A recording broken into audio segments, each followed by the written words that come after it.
23 नवंबर 1902 जोड़ा साको की बाड़ी में मृणालिनी के जीवन का अवसान हुआ। 2 महीने 11 दिन उन्हें कलकत्ता की मृत्युशैया की यंत्रणा भोगनी पड़ी। मृणालिनी की देह को उसी रात शमशान ले जाया गया। लड़के लड़कियां किसी को पता भी नहीं चला कि कब। जाने से पहले मृणालिनी अंतिम बार समी को देख नहीं पाई। रविंद्रनाथ ने पुत्र रथींद्रनाथ को शमशान जाकर मुखाग्नि देने के लिए नहीं जाने दिया। रविंद्रनाथ स्वयं भी शमशान नहीं गए। एकदम झुक झुक करके मृणालिनी की अंत्येष्टि पूरी हुई। कुल खर्चा 28 रुपये 2 पैसा।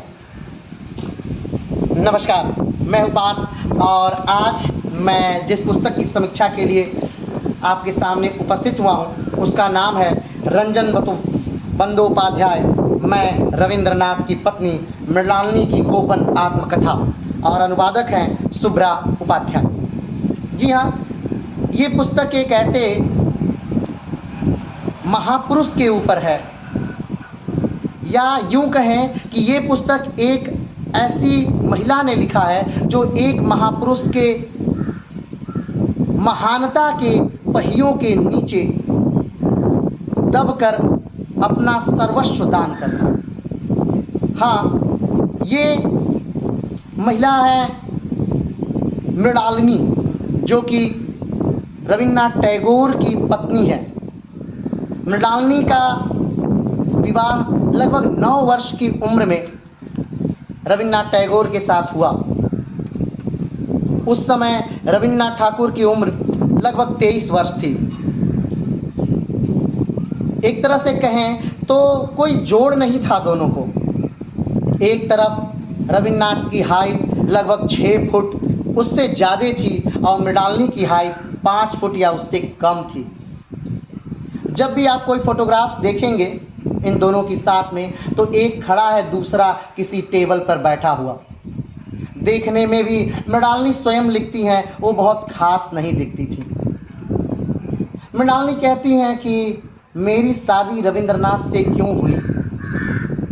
क्योंकि रविंद्रनाथ की भाभी ने मुझे रविंद्रनाथ के लिए पसंद किया था। मृणालिनी ये भी पूछती हैं, कई बार ये प्रश्न आता है रविंद्रनाथ के सामने। मृणालिनी पूछती हैं कि आपने मुझसे विवाह क्यों किया? कोई तो उद्देश्य रहा होगा आपका विवाह का मुझसे। लेकिन उस समय रविंद्रनाथ टैगोर चुप हो जाते हैं, जवाब नहीं है।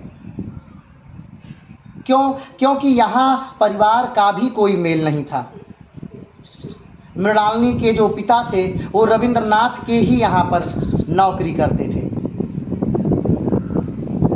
तो एक तरह मृणालिनी ये भी अनुमान लगाती हैं कि उनका विवाह हो सकता है इसलिए हुआ हो क्योंकि वो जीवन भर कुछ बोल ना पाए, वो सदा चुप ही रहे।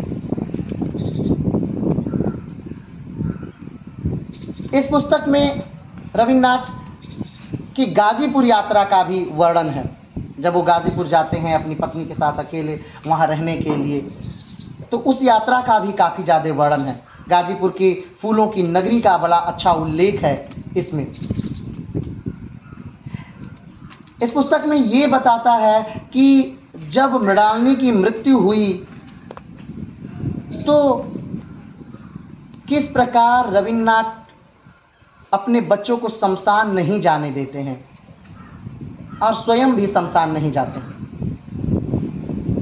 28 रुपये 2 पैसे में उस समय मृणालिनी की पूरी अंत्येष्टि कार्यक्रम संपन्न होती है। ये किसी गरीब घर की अंत्येष्टि कार्यक्रम नहीं था। ये उस समय के सबसे संपन्न घरों में से एक का अंत्येष्टि कार्यक्रम था। या ये भी कहा जा सकता है कि भारत में प्रथम ICS परीक्षा उत्तीर्ण करने वाला व्यक्ति सत्येंद्रनाथ टैगोर उसी घर से था। इस बात में आगे ये भी आता है कि 15 वर्ष की उम्र में रविन्द्रनाथ ने अपने बड़ी बेटी का विवाह किया और फिर उसके कुछ ही महीने बाद 10 वर्ष की उम्र में अपनी छोटी बेटी का विवाह कर दिया। अपनी छोटी बेटी के विवाह के संदर्भ में मृणालिनी कहती हैं कि आखिर इतनी जल्दी अपनी छोटी बेटी का विवाह क्यों किया। तो उनके पिताजी ने एक वसीयत बनाई थी कि जो भी मेरे जीवित रहते इस घर के किसी भी बालिका का अगर विवाह होता है तो उसका पूरा खर्चा इस परिवार द्वारा देय होगा। इसलिए जल्दी से जल्दी दोनों बेटियों का विवाह कर दिया गया।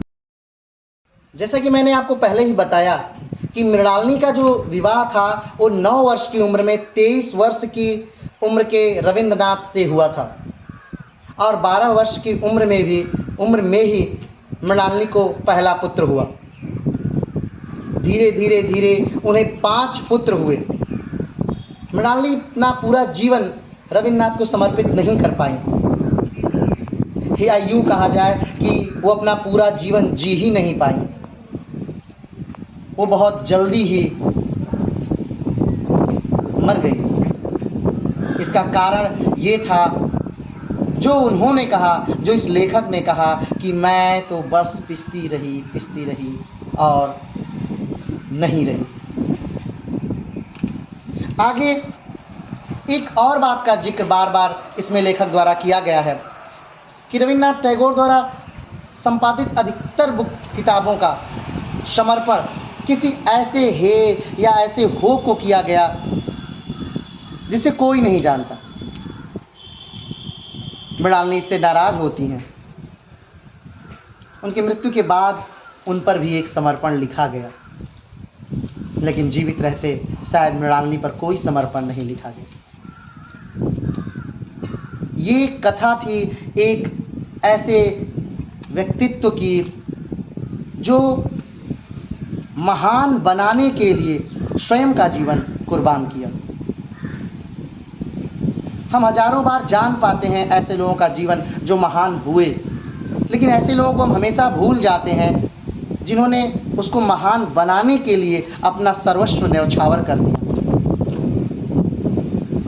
तो आज के लिए इतना ही, लेकिन हाँ, मैं चाहूँगा कि रंजन बंदोपाध्याय रविन्द्रनाथ टैगोर की पत्नी मृणालिनी की गोपन आत्मकथा आप अपने जीवन में एक बार जरूर पढ़िए। इस किताब को एक बार पढ़िए, इसे आत्मसात करिए। सिर्फ इसलिए नहीं कि आप इन्हें जानना है, आपको ऐसे सारे लोगों को जानना है जो हर महानता के पीछे छिपे रहते हैं, जिनके कंधों पर चढ़कर बहुत सारे लोग महान बनते हैं, लेकिन उन कंधों को, उन पैरों को कोई नहीं देख पाता जो पूरा भार उठाए रहता है। हम बस उस उजले चेहरे को ही देख पाते हैं जो महानता की पराकाष्ठा को प्राप्त करता है, लेकिन वो कहाँ खड़ा है उस आधार तल का हम एक बार भी चिंतन नहीं करते। तो आज के लिए इतना ही, फिर मिलेंगे एक नई किताब के साथ, एक नए स्थान के साथ। तब तक के लिए नमस्कार, धन्यवाद, जय हिंद।